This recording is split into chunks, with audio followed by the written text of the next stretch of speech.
जय हिंद दोस्तों, Vande Mataram. Perth test के पहले मैच के पहले दिन जसप्रीत बुमराह ने जो काम किया है वो वाकई में लाजवाब नहीं बल्कि बेमिसाल है। अब ऐसे में जब दुनिया के सर्वश्रेष्ठ फास्ट बॉलर्स में से एक रहे वसीम अकरम खुद ये बात कह दे कि यार ये सबसे ग्रेटेस्ट बॉलर है, तो फिर बात ही क्या है।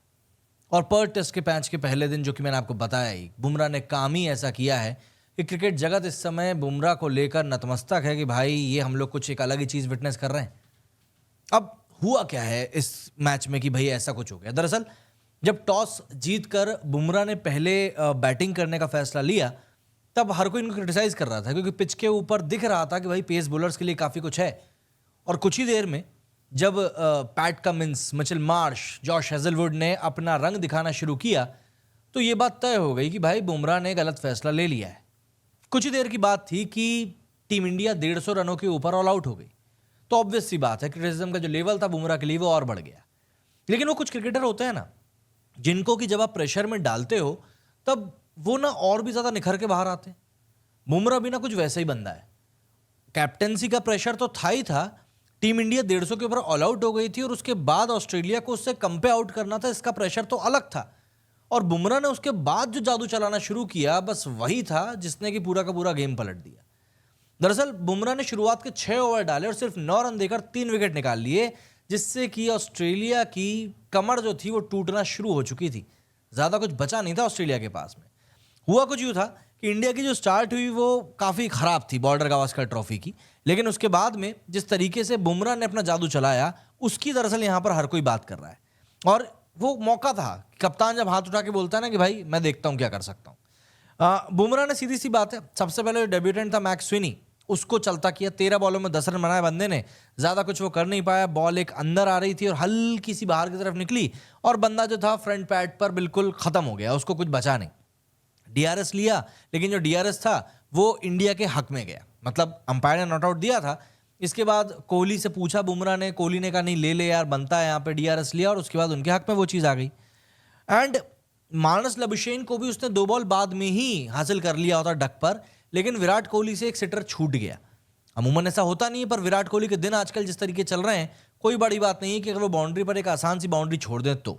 बैटिंग में तो फेल हुआ ही, एक आसान सा कैच भी यहाँ पर टपका दिया। खैर, लेकिन ऐसा है कि ये जो चीज़ है ज़्यादा महंगी पड़ी नहीं, क्योंकि बुमराह ने लगातार अपनी तरफ से तेज़ बॉल डालना शुरू करी, करता रहा और फिर आया ऑस्ट्रेलिया की इनिंग का 7वां ओवर। इस ओवर में तो ऑस्ट्रेलिया का काम तमाम ही होना था। पहले उस्मान ख्वाजा और उसके बाद स्टीव स्मिथ, लगातार बॉलों के ऊपर दोनों को चलता कर दिया। बुमराह अराउंड द विकेट गया ख्वाजा के लिए, बॉल टप्पा खाई और हल्की सी बाहर की तरफ निकली। बॉल का एंगल था बैट्समैन की तरफ, लेकिन बॉल टप्पा खा के बाहर की तरफ जब निकलती है और वो बुमराह जैसे बॉलर की स्पीड पे, तो आपके पास ज़्यादा कुछ करने के लिए रहता नहीं है। आप बस बल्ले का बाहरी किनारा लगा दो और आपका काम हो जाता है तमाम। वही चीज़ यहाँ पर ख्वाजा ने भी करी। अब ख्वाजा के जाने के बाद में स्टीव स्मिथ जब क्रीज की तरफ आ रहा था, तो ऋषभ पंत ने अपने चिर परिचित अंदाज में कहा कि जो लेजेंड है वो बड़ा प्रेशर में दिखाई दे रहा है। और मज़े की बात ये रही कि लेजेंड को, मतलब स्टीव स्मिथ को, प्रेशर ज़्यादा झेलना नहीं पड़ा, क्योंकि पहली ही बॉल पर बुमराह ने स्मिथ को चलता कर दिया। और क्या तो बॉल थी भाई, क्या तो बॉल थी। स्मिथ पहली बॉल पर इतना ज़्यादा नर्वस था, इतना ज़्यादा कमिट कर चुका था बॉल को लेकर कि वो उस पोजीशन में था ही नहीं कि वो बॉल की लाइन में अपने बैट को लेकर आ पाए। एंड ऑब्वियस सी बात है, सडनली ऑस्ट्रेलिया का स्कोर 19 रन पर 3 विकेट हो चुका था।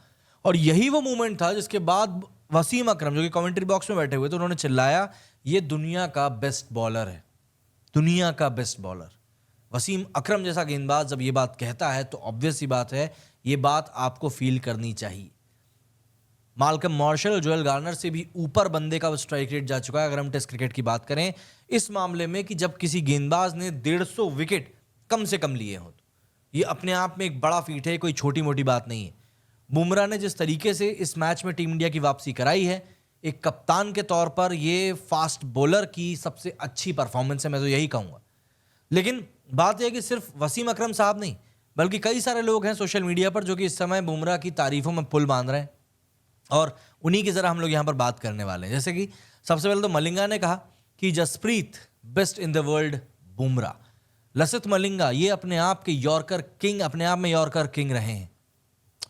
वसीम जाफर ने लिखा कि okay Google play Jasprit Bumrah, तो गूगल कहता है सॉरी जसप्रीत बुमराह जो है वो तो अनप्लेएबल है जी। युवराज सिंह ने लिखा कि what a fiery spell, leading from the front, ripping through the batting lineup and keeping the game alive. Harsha Bhogle ने लिखा कि Bumrah is now the most analysed player in cricket in current times and yet batters are no closer to figuring out the best way to play him. Actually में आज जिस era में हम लोग हैं ये एक टेक्नोलॉजिकल एरा है. किसी भी बैट्समैन किसी बॉलर को डिकोड करने के लिए आपके पास बथेरे स्टैट्स पड़े होते हैं, एनालाइज करने के लिए वीडियोस पड़े होते हैं, और उसके बाद भी अगर आप किसी बॉलर को नहीं खेल पा रहे हो तो ये ट्रूली जीनियस चीज़ कहलाएगी और कुछ भी नहीं. एक बॉलर होने के नाते जिस तरह की लगातार परफॉर्मेंस बुमराह दे रहे हैं मैच दर मैच, वो वाकई में एक ऐसा फीट है जो कि शायद हम लोगों को तब पता चलेगा जब बुमराह क्रिकेट से रिटायरमेंट ले चुके होंगे. इरफान पठान ने लिखा कि what set Jasprit Bumrah apart from the best in the world is just not isn't just his braced front leg और his closer release towards the batsman. It is ability to quickly read the conditions and hit the perfect length from the start, regardless he is playing in India or Australia.